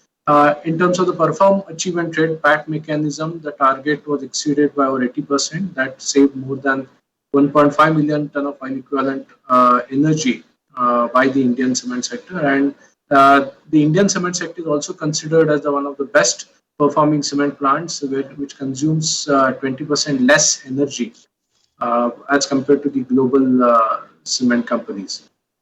What I'm going to talk about is briefly is the low carbon technology roadmap. This was launched first, the Indian roadmap in 2013, and the first review after 5 years was published in 2018. And the objective is to reach 350 kilogram CO2 per ton of clinker by 2050. That was the low carbon technology roadmap. And these are the five approaches or five thrust areas that have been identified. One is to improve the energy efficiency, both thermal and electrical, implementation of waste heat recovery system installation across the Indian cement sector, increasing that use of alternative fuel and raw material where India has a huge potential. Currently, we are at somewhere around 3 to 4% of AFR, which is alternative fuel, is used, and we have a huge potential to use that and harness that waste material. Another is propagation of the blended cement, reducing the clinker percentage without compromising the quality aspects, because clinker is directly proportional to the CO2 emission, the process CO2 emissions. So reducing the clinker factor using supplementary cementitious material was another thrust area, and the newer technologies, as my fellow colleagues mentioned about the carbon capture and oxygen enrichment technologies. These were identified in the low carbon technology. And we recently launched the GCCA's concrete roadmap, that is called making carbon neutral concrete 2050. So this low carbon technology roadmap complements this concrete roadmap 2050. But for doing all these things, it's not easy. You need a lot of funding and resources. These were some of the snapshot of the progress from the low carbon technology roadmap. But in order to meet the 2-degree scenario, which is mentioned in the Paris Climate Summit, the Indian cement sector is going to need somewhere around 12 billion to 25 billion USD. An additional investment is required to meet that 2-degree scenario from the existing 6-degree scenario. And this investment is required to happen in the Indian cement sector in order to meet the target. So from 2013 to 18, we are able to reduce it by close to 8 ton of cement, 8 ton of CO2 per ton of clinker. But going forward to reach 350, we are going to need such a investment in the Indian cement and concrete sector. This I was talking about how the LCTR. So now we are focusing on how to accelerate the implementation of LCTR, and in order to address the cement sector in a whole value chain and whole life perspective, the GCCA last year we launched a climate ambition statement on behalf of the member companies, and we mentioned that we will be working towards a carbon neutral concrete by 2050. And different strategies has been identified in that. The work done so far is also very much encouraging. At a global level, we are able to reduce the CO2 emissions per ton of cementitious material by 19.2%. But at India level, the same reduction we are able to achieve by more than 40% since 1990. And in order to make the carbon neutral concrete, we have to do furthermore on that and to take a lead, as Indian cement sector is already leading as the most energy efficient cement sector. So to continue the same lead and achieve the carbon neutral concrete. So what exactly mean by the carbon neutral concrete or our climate ambition statement is we are going to work across the built value chain that on behalf of member companies will aspire to deliver to society a carbon neutral concrete by 2050, and it will be delivered in the context of circular economy and whole value chain context, whole value chain approach. And what we are currently planning to, we are doing is we are working on this roadmap at the regional level. That is, at each region, that India is one of the region, similar to India, there are 9 regions across the world. And we are developing a regional roadmap to make the carbon neutral concrete by 2050. And there are some how we are going to achieve the neutrality. These are the 6 thrust areas we have identified. One is to eliminate the direct energy related emissions and maximizing the co-processing of waste. That is the alternative fuel and raw material in industries, and substitute the use of fossil fuels in the cement manufacturing. Second thrust or lever is to reduce or eliminate the indirect energy emissions and propagating the use of renewable energy wherever it is available. Third is reducing the process emission through new technologies like the carbon capture, utilization and storage. And as we have seen globally, there's first the commercial level carbon capture plant will be making operational in Europe. So similarly, we want to make these CCUS projects in India, look at the implementation of it and making those projects viable. Another thrust area is to reduce the clinker content in cement and concrete as a whole and use more efficient concrete in the cement, in the building and infrastructure sector. Another is reprocessing the concrete. This aspect has been kind of a neglected till date, but in order to reprocessing the concrete and scientific utilization or scientific management of construction and demolition waste, where we can recycle the aggregates and use it in the concrete manufacturing. And the last but not the least, which is a new area, that is to measure the decarbonization potential of the infrastructure and building which are being constructed. So as not many people know that the buildings or infrastructure, the concrete surface after construction, it absorbs some amount of carbon dioxide from the atmosphere and it continues to absorb the CO2 throughout its life. And till now, they have not been measured or quantified how much of CO2 has been reabsorbed by the structure. So that also will be addressed in our concrete roadmap 2050 to make the carbon neutral concrete. And it will also help us to accelerate the implementation of low carbon technology roadmap in the Indian cement sector. So this is how the snapshot of what we are doing. There are a lot of things that have been put available on our website. It's also on the LinkedIn and Twitter of GCCA India account. And you will feel lots of interesting information about what we are doing in the cement and concrete and how we are planning to achieve the climate ambition statement to make a carbon neutral concrete by 2050. So I'll be happy to answer the questions or queries during the session. Thank you.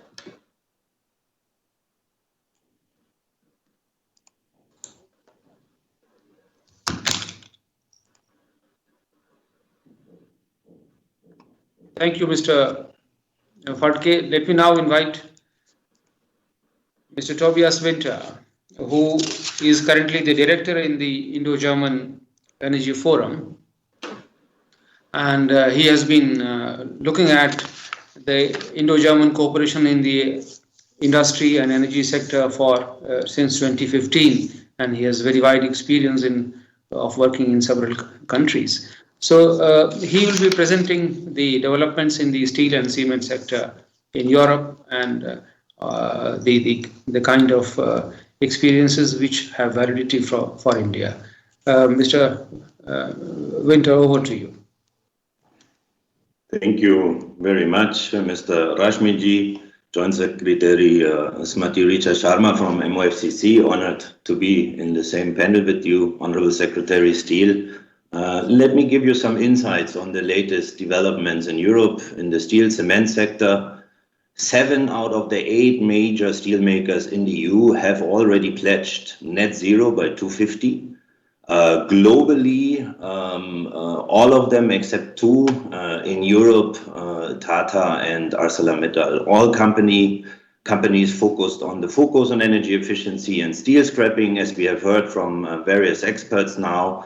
And actually all companies now agree that net zero emissions are not possible with coking coal, and therefore preferred route in long term would be hydrogen plus direct iron electrolysis. No? When we talk about the technologies, we have also heard about the emission reduction potential, and yeah, clearly hydrogen and electrolysis are the winners with the reductions of almost up to 100%, and that is the main issue with carbon capturing or carbon capturing utilization, that in steel around 45% is what you can reduce, so not all the carbon can actually be captured, one of the major issues by involving this technology.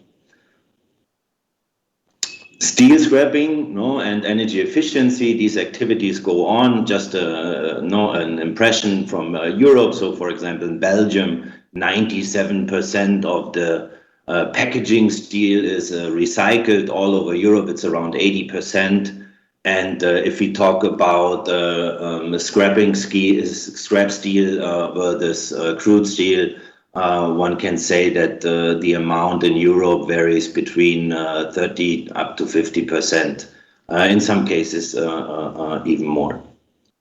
All of the development, or a lot of the development, is definitely depending on the price of CO2. So right now we are at around 2,000 rupees per metric ton CO2. And experts agree that to really go via the hydrogen route in mass, we would need carbon prices of around 5,000 rupee or even above.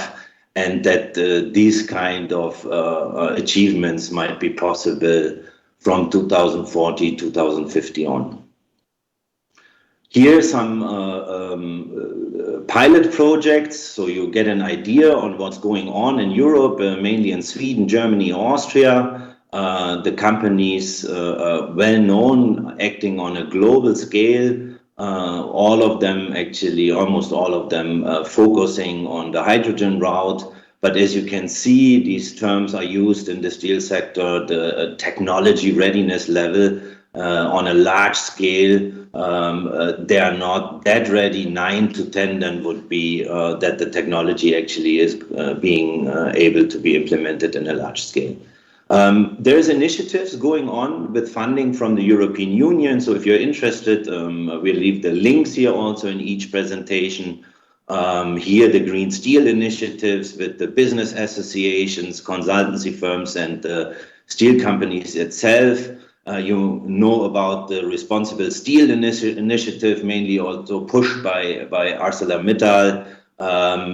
40 members and partners from businesses and civil societies are pledging here and committing to standards and the certification of the steel value chain. I'll leave the link here in the description for those interested in more information. And yes, Srimati Richa Sharma from MOFCC has mentioned it, and this is definitely something that is going to be more and more important. How we can assure that companies which are willing to go for the green route are not punished by companies working in other countries and then expecting to export steel to Europe, for example. So India, by looking towards the European market, might look into export hydrogen and also might look into exporting steel, but then at some point of time, it will come to green steel exports to Europe only. At least this is the idea, and this is what Srimati Richa Sharma was referring to when she mentioned the issues about upcoming trading mechanisms. Coming to the cement industry, just some examples here from 3 of the major steel manufacturers in Europe. So there is products already available in the market with up to 70% CO2 reduction, most of them 50%. Definitely they come at a premium rate.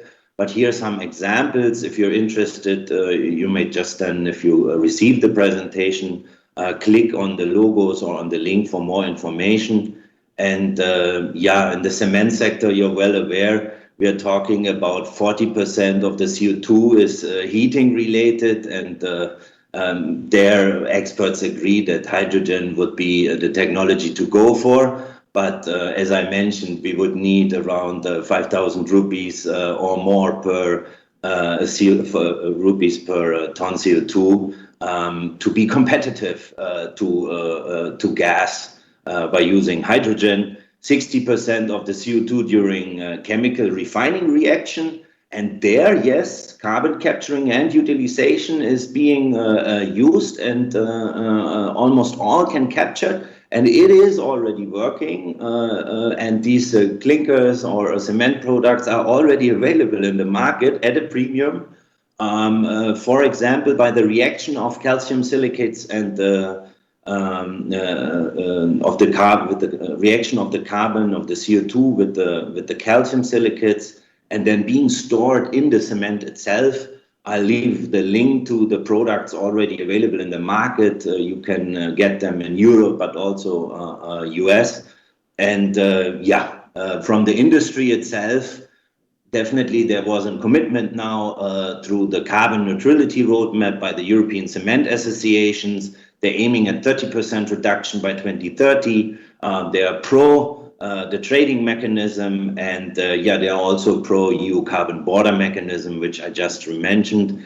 And because the time is so short, but I really would like to recommend to our listeners to dig deeper into the topic. I recommend these 3 studies here from government, EU, and International Energy Agency. I leave the links behind. There you can really see what is going on in Europe and what's already possible.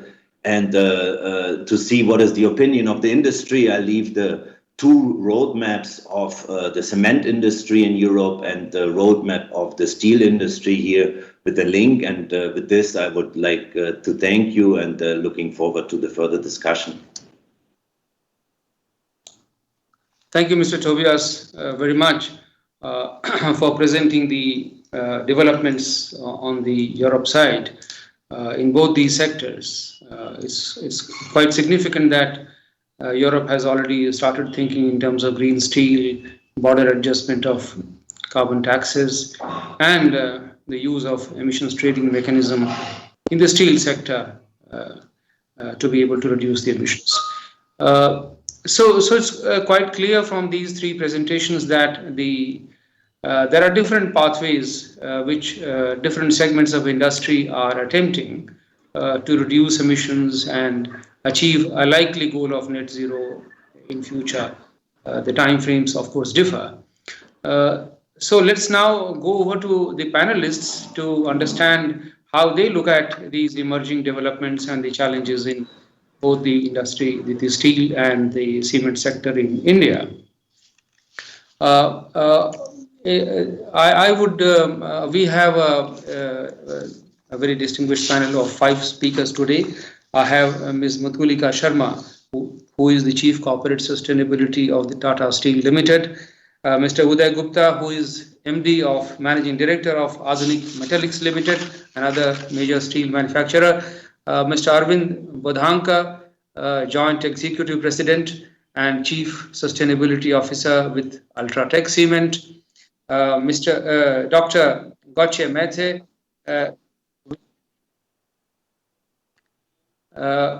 who is with the leadership group for the industry transition in the Stockholm Environment Institute, who are the lead for the initiative, Indo-Swedish initiative on the Sweden side, and Dr. Dina Lanzi, Ms. Dina Lanzi, who is the head of the technical business unit for hydrogen in SNAM, another major industry major. So let's go over to these 5 panelists and ask them about the kind of challenges which the industry faces in these 2 critical areas. I would like to request them to focus on the key issues which they think from their perspective are going to arise in the near time frame if these industries make an attempt to move towards net zero emission, which is being talked about. It has not been adopted as the final goal for the countries as part of a negotiated deal, but this is what the global leaders are talking about. And this kind of transition involves a number of challenges. But from their perspective, what do they think are the key emerging challenges for the Indian industry in the next 10 years? And also the role of international cooperation or international collaboration, which India and Europe can have to be able to facilitate the transition by the industry. And then lastly, the domestic policies, if they have any views on the domestic kind of regulatory or support policies which they think will be critical to facilitate this transition, their views will be welcome. So let me now go over to Ms. Madhulika Sharma, who has a very rich experience of having worked in diverse areas of Tata Steel. And Ms. Sharma, you are welcome to give your remarks. Now let me explain, as far as the time budget is concerned, we have just about half an hour because we have used large part of it in the opening and the inaugural part of this session. So I'll request each present speaker to take not more than 4 to 5 minutes each. Over to you, Ms. Sharma. Thank you, Dr. Rashmi, and thanks to Terry for calling me for this very important discussion which we are having, which is on the decarbonization challenges for the hard-to-abate sector, and cement and steel. They are the core for any economy. And as we have all heard that India it's a developing economy. And if you refer, whether it's a Terry report which we'll talked about, or whether it's the IEA report on steel sector, both of them say that India is going to see a tremendous increase in the growth of steel sector, largely led by the domestic demand. So I'm saying from a sectoral viewpoint, I think for the sector in India, there are some unique challenges. So I'll talk first about them, and of course there are challenges about decarbonization, which has been mentioned earlier. But so there is a for steel players in India. There is a dilemma because steel is a very, very capital intensive sector. So 1 million ton of steel will require about roughly $1 billion of investment, and these are locked for a large period of time, about say 25 to 40 years, depending upon how you kind of do a reconfiguration. And having said that, then if you want to be part of this growth journey, then there's a dilemma on how do you allocate your capital, because there's also an asset which is not very, has a significant carbon footprint. So there's a money required for decarbonization of your existing assets, and you want to, meet the growth or the demand which the country has. You would not like to start importing steel. So, and India is, actually ideally suited for producing steel because you have rich iron ore. Your country has a rich iron ore. So then how do you allocate this capital in terms of, the growth which is there? And this is, I think, a big dilemma which a steel sector company, especially operating in India, will have. I'll just take a parlance from, say, Tata Steel Europe and Tata Steel India. So for Tata Steel, they have already committed for net neutrality by 2050, and they have a limited set of problems to solve, which is about, say, decarbonization of their existing assets to maybe 10 million ton. We have a base of about 20 million ton, and if we just want to follow the trajectory of growth, we would be we'll also grow or aspire to grow by 3 to 4 times, which means how do I then do my capital allocation? So that's a big, I think, a leadership dilemma which is there. Second, in a short to, I think the scrap as a country, we do not have enough scrap. So very happy that there is a scrap policy which is going to come and will help in actually, putting in some scrap. But the scrap cycle is, it has its own cycle of 25 to 40 years based on where does the steel go. And as a country, we are a net importer of scrap. So while Tata Steel is setting up a business on steel recycling just to formalize this sector, but then the scrap based route is it's a costly route as compared to the integrated steel plant. And then how do you how does the market absorb this scrap? So that absorb this steel which is coming at a premium. So that is a second, I'll say, a near next 5 to 10, but that's the easiest route to actually decarbonize. In the long term, if you also look at all the other IEA report, etc., it says that even in a sustainable development scenario, steel is not going to reach net neutrality, at least across globe. If you see, not by before 2060, it will be somewhere between 2060 to 2070, because most of these deep decarbonization technologies are going to happen after 2035. So, which is hydrogen and CCU, which has been talked about earlier. So I'm not going into that. But having said that, then how do you take a decision on putting up some steel plant right now today?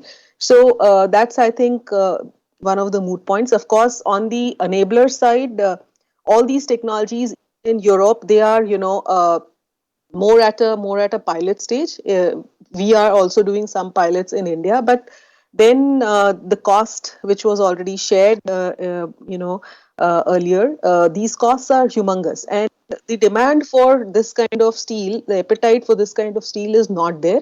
While something is happening or shaping up in the form of, say, responsible steel globally, I think a major boost from a government policy will be, again, Will had talked about it, is to create a framework around how do you incentivize this market for a greener steel in a stepwise manner. So there is an incentive for steel players like us to actually start investing in also upgrading these pilots which are there. So that's one part. The second part is, of course, where I think the collaboration with EU will come a big way is these are all very a lot of big time money, and this will not happen. None of these steel companies, even if they collaborate, all come together, they do not have the the wherewithal to actually do this transition or invest this kind of money. So the sustainable finance or the green bonds, etc., which are there, they need to start flowing into this sector. Whatever green bond or green finance is coming to India is largely going into the renewable energy projects. I think it's high time that some of it starts flowing, but of course it requires a framework. So I think that's one thing that can happen from the from the government side. So I'll leave at that. Thanks once again for giving me this opportunity. Thank you, Ms. Sharma. You have highlighted the key challenges in terms of incentivizing demand for green steel, some kind of a policy regulation for that, and also finance. Let me now invite Mr. Uday Gupta, who is the MD of Adhunik Metallics Limited, and this particular Mr. Rashmi, if I can request to let Arvind speak first, because I saw a note that Arvind has to leave for another meeting. All right, All right. Thank you, Mr. Gupta. Thanks, Mr. Gupta, and thanks. Mr. Burankar, let me introduce first to the panelists and other participants.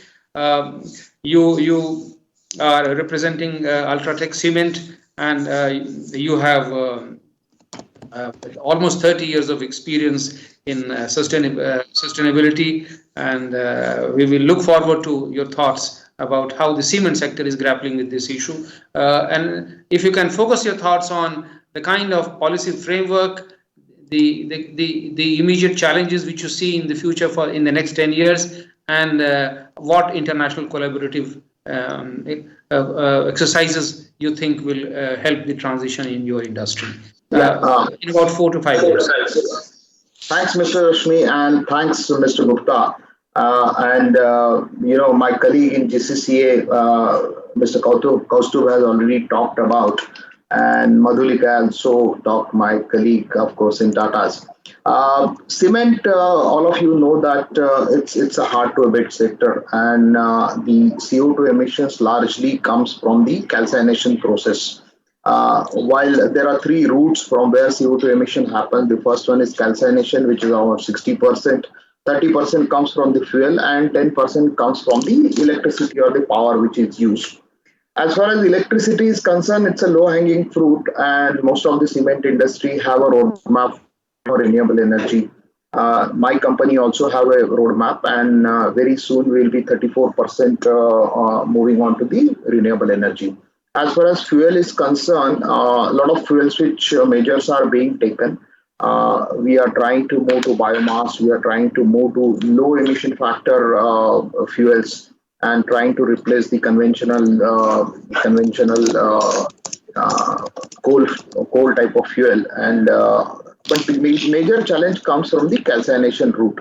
And all of you know that cement is the conversion of calcium carbonate to calcium oxide. And when we convert calcium carbonate to calcium oxide, the process-related emissions are there. And right now there is no solution available for that. Right now what we are doing is trying to blend it with the industrial waste trying to reduce the CO2 emissions at the production level. But that's not the solution, because you still need, for high-end usage and high-strength usage, you need ordinary Portland cement, and you can't just go away at this point of time. Well, there are efforts happening. So the challenges which are there right now are for the technological front. And one is, of course, the electrification of kilns we are exploring, and the other one is how can we have carbon capture and utilization. That kind of 2 technological challenges we are seeing. But otherwise, cement industry, while it creates a lot of burden at the manufacturing phase, it also helps in avoiding the burden at the use phase. So my, again, submission to all will be, don't look at cement only at the manufacturing phase, but look at the cement at the whole life and whole value chain. Because the amount of CO2 emitted at the, I can narrate only 2 examples, and we have supplied cement to Bandra Worli Sea Link in Mumbai, and that has helped in avoiding 15 million tons of cement, 15 million tons of CO2. Similarly, the recently built Atal Tunnel, we have helped in reducing about 5 million tons of CO2. Same will be for the bullet train also. So another challenge is about the perception. So there is a need in changing the perception about cement industry. So these are the 2 challenges which I see over here. Thank you, Mr. Vadan. Thank you very much. I see that Dr. Ajay Mathur also said he has to leave at 4. So, Mr. Gupta, with your permission, if I can invite please go ahead. Dr. Mathur, over to you, and then your thoughts are welcome. Thank you, Mr. Rashmi. I hope everyone can hear me. Yes. I just would like to say that this dialogue is really, really timely, because there's really far less understanding of the key barriers and challenges to industry transition in developing countries. Actually, to fill this gap, we recently gathered insights from Indonesia, Mexico, and South Africa, and published this as a brief to reveal some of these barriers and challenges that they face when implementing industry transition measures. And we did find that support from international community to tackle technology transfer, climate finance, and capacity building is crucial to make progress on industry transition, and of course, alongside other key social and political challenges. So let me briefly unpack some of these. On the issue of finance, now we talked already about it. There are multiple options for industry transition. So we know that these sectors can decarbonize, but even for global firms, these are really, really large investments. So when we look at developed world, finance is not that expensive, but in the developing countries, finance is much more costly. Therefore, it's imperative to find cheaper capital, and this has to be a global effort. And as Måns mentioned this morning, morning in here, one way to address this is co-financing, through co-financing national just transition funds with capital from both domestic and development finance institutions. Indeed, there's a need to ensure that multilateral development banks are on the picture, and they are currently not investing in hydrogen and steel projects as they do in solar and wind. So a cross-sectorial cooperation with these banks is another crucial piece of the puzzle. It's also really important for the industry transition community to engage with this multilateral development banks on lowering the transaction costs associated with climate investment funds, and also on technology transfer, which is my next point. There is a pressing need for increased collaboration, this is far from clear, between developed and developing countries in designing new technologies such as green technology, CCUS, but also on more knowledge sharing. And some of these new type of technologies that are emerging, they're not even sold in the developed countries. But we also need to ensure that developing countries can leapfrog, and to achieve this, these technologies needs to be adapted to local contexts. And that requires also investment in research and development to accelerate. At the same time, creating monopolies should be avoided, with intellectual property being brought to the international level. And let me also mention plant life and sunsetting. So when an industrial plant needs to be shut down or replaced, there's a window of opportunity for new technologies, but it comes with political economy and socioeconomic issues. And on social aspects, a key component is skills development. Reskilling of workers and training for the use of new technologies should be a priority, including sharing best practice examples from similar contexts, such as India, where they may already be accelerated action. And to be able to do so, the workforce transitions should be adequately funded. And the global industry players and corporations has a crucial role in this. By applying the same standards and complying with the same environmental regulations in developing countries as they do in developed nations, and that includes bringing their skills and technologies with them, this can actually contribute to job creation as well as worker safety and well-being. And the role of institutions in this should not be forgotten. Capacity building may be needed to ensure relevant ministries can lead the coordination of development and implementation of decarbonization roadmaps across several sectors. This is a huge challenge.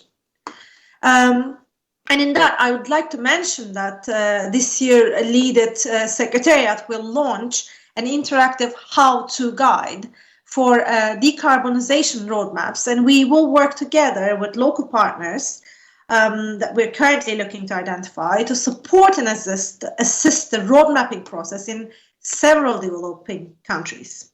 And you can follow these through our website. I will drop a link to the chat box. And thank you. Thank you very much, Dr. Mathur, for highlighting the issue of just transition and technology transfer.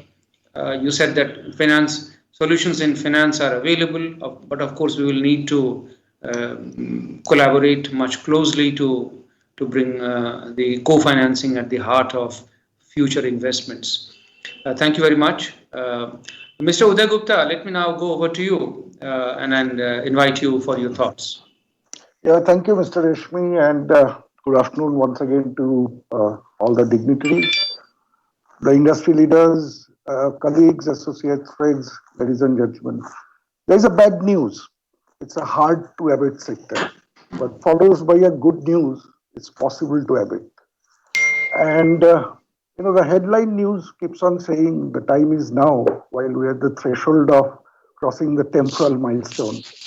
I agree with Kaustubji there.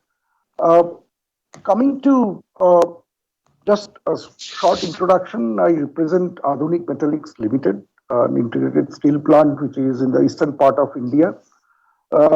Liberty Group acquired this asset in March 2020. Just to inform you, our executive chairman, Mr. Gupta, has given a very, very bold call to action, become carbon neutral by 2030. Very frankly, between you and me, it made me to jump out of the chair. But after several discussions, I realized that it's good to have that aspiration. And probably this is one of the drivers while we return to work every day morning. Coming to the challenges, Mr. Rashmi, what you talked about, I agree with Madhulika, the way she summarized. It's three pillars that we need to look at: access to capital, technology, and the demand generation. Now, just taking a pause at the demand generation, I was reading some paper of Mission Possible platform that if it's a 20% rise in cost for the manufacturer, the final effect is 1 to 2% with the consumer, typically in automobile. Having said that, I somehow feel people are ready to pay. If I can buy a $10 premium Adidas shoe, which is made out of ocean parley, I think the next generation, the generation to come, they are responsible enough. They have this ambition to buy a responsible product. Very important point raised by Mete about the social sustainability, because the whole transition has to intersect at the social sustainability. And finally, Mr. Rashmi, at the softer level inside the businesses, a huge need for talent management. And, finally, more important is the man behind the gun, as we say in the old adage. It's a question of building competencies, a huge amount of competencies of empathy, of execution excellence, whole brain thinking, and those are the challenges that industry is faced with. But given the challenge, but given the all the talk that I heard, the hope escalates, the aspiration escalates. Yeah, that's from me. Thank you, Mr. Gupta. You are quite optimistic, and you said that you generally agree with the challenges pointed out by Dr. Mete and also by Ms. Madhulika Sharma, but you generally agreed with their approach in terms of future transition in the steel sector. So we will come back to these questions a little later, but let me now go over to Ms. Dr. Dina Lanzi from SNAM, and she is handling the hydrogen technical business unit in SNAM. So she is handling the cutting edge technology. So Ms. Lanzi, how do you look at the future for the steel sector, and what kind of possible the application of this technology? Can it be advanced in time, or you think it still lies in the future? Over to you. Thank you very much, and thank you for inviting me in this very interesting discussion. We, as NAM is the company, the gas company, Italian gas company, transport, and we would like to give our point of view. So the point of view of the infrastructure, how infrastructure can enable this kind of usage of hydrogen in the industrial sector in particular. We are doing, as NAM, we are doing a lot of work to make our pipelines available for this kind of application. And in particular, we are studying the possibility to mix hydrogen and natural gas inside the gas pipelines from in the next future to make it available for hydrogen distribution in what we call hydrogen valleys. So create a kind of valley, a group of end users around the big hydrogen consumers like refineries or steel making that are potential, and create their a kind of ecosystem of hydrogen to arrive in 20 or 30 years to transform this valley in pure hydrogen valley, up to pure hydrogen valleys. We see that our gas pipelines is all ready to transport hydrogen, also pure hydrogen. About 70% of our 33,000 kilometers are ready for hydrogen. For sure, we need to do some upgrade, in particular for compressor station and for metering devices, but these are minor investment because the large part of our pipeline is ready to. What we are doing as integrator regarding the steel is a project in EAF furnace to integrate hydrogen and oxygen produced by electrolysis with a 20 megawatt electrolyzer to a steel factory, and arriving up to 100 megawatt of electrolysis, also including in the next years the rolling mill. So to substitute completely natural gas in this steel making plant with hydrogen is a path of about 5 years, and we started to study this passage and to apply for subsidies for this. For sure, what I can add from the point of view, from the economic point of view, is that as far as we can see now, it's not enough to support just capex for this kind of investment, but it's very important to support also the first year of development with also the operational cost, so to make a kind of parity between the fuel that is currently used with the hydrogen that can be introduced in a modular way in the process. Thank you, Ms. Lanzi, very much for outlining the current state of affairs there and the future ahead. I see only 2 or 3 questions in the chat box. One of them is about the impact of COVID on the steel sector, and the other one is about cement industry, the kind of alternate fuels that can be used. I in fact wanted to address the question on steel to Dr. Mehta, but she has just left, and then Mr. Gupta or Ms. Sharma. Mr. Gupta, would you like to address this question if the COVID has had any impact on the steel sector? Madhurika, will you take it? Yeah, sure. Or Ms. Sharma, yes. Yeah. So I think, like any other sector, of course, steel sector is also, impacted by COVID.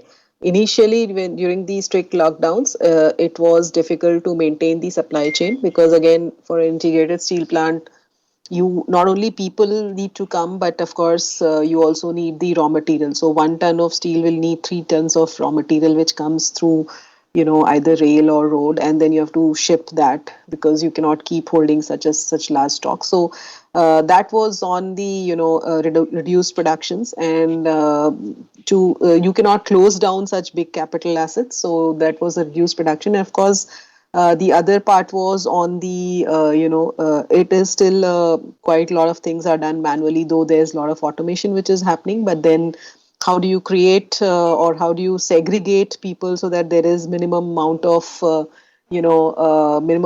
interaction? Human interaction was again big challenge. But I'll just say that for Tata Steel, we implemented a pod concept, which means that people who were coming in shifts were further divided into smaller groups, and so that we localized the contact, and we could actually trace if there was someone who was found positive, then we could trace and limit it to a very small number. So that's something that we were able to do. And we, of course, Tata Steel had invested before COVID, incidentally, on a lot of cloud technology. So our transfer to work from home for a large section was almost like a seamless thing. But I guess, yes, the demand, supply chain, all those were obvious, fallouts of COVID. But I think there is a resurgence in both in the market as well as production capacity, and at least the Indian steel sector is having a good rebound from the initial 2 quarters slump which was there. Okay. Thank you very much. Since we have run out of time, I'll request the organizers to compile if there are any questions left unanswered. They could compile this and then send them over to the panelists for their responses or clarifications if they are required. It's quite clear. I mean, it has been a very interesting and exciting discussion, and this is an area of future development.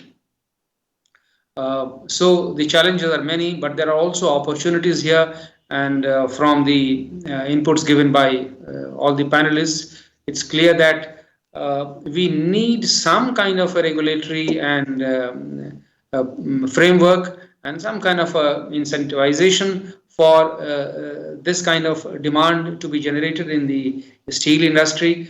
The technological solutions are available, but they are costly, and you need to adopt different kinds of business models to be able to bring down the costs, which Will was pointing out in his initial slides. But Ms. Madhulika Sharma clearly referred to the need for an incentive structure for green steel, some kind of a public procurement policy maybe, and the availability of finance, which Dr. Ajay Mathur was also pointing out, that finance is available, international finance is available, but then it has to be clubbed with the domestic finance in a way that it becomes affordable and accessible to the domestic investors. There are the opportunities are galore, but we need some kind of a collaborative exercise between the domestic industry and the international industry for technology transfers as well as financial collaboration. So let me now thank all the panelists once again for an extremely productive and rich discussion, and we have learned a lot, and hopefully this session, the learnings from this session will go into our documentation, which Girish will take over. Girish, over to you. Thank you, sir. I think for summarizing the discussions so eloquently and also moderating the session. May I also like to thank all the other panelists and the speakers in this session. I'm aware that we are really at least 30 minutes away from the original time schedule, but I'll just request my colleague Shavik to give his concluding remarks. Shavik has been working very closely with the European Commission. He is the person in charge in TERI on the circularity issues. So Shavik, for your concluding remarks, and thanks from my side to all of you. Thank you, sir. Nothing to add in terms of the concluding remarks. I'll take this opportunity to thank European Union for supporting and partnering with TERI in organizing the track. I thank Mr. Girish Sethi and Mr. Rashmi in moderating the 2 sessions. I, on behalf of TERI, thank Mr. Pradip Kumar Tripathi for the keynote address on India's steel sector and Ms. Richa Sharma for sharing MOEF's perspective. Our sincere thanks to Mr. Jacob Werksman and Professor Nilsson and Mr. Winter for presenting the U initiative and perspectives and highlighting the importance of the cooperation in decarbonizing Indian industry sector. Special thanks to Will and Kaustav for making the sectoral presentation and setting the context for the panel discussion. And finally, I thank all the panelists and industry veterans for presenting their perspective, experience, and their valued learnings towards a low carbon transition in their respective industries. Thank you all the delegates finally who have joined us online. Please have a nice day and stay safe. Regards. Thank you. Thank you. Bye.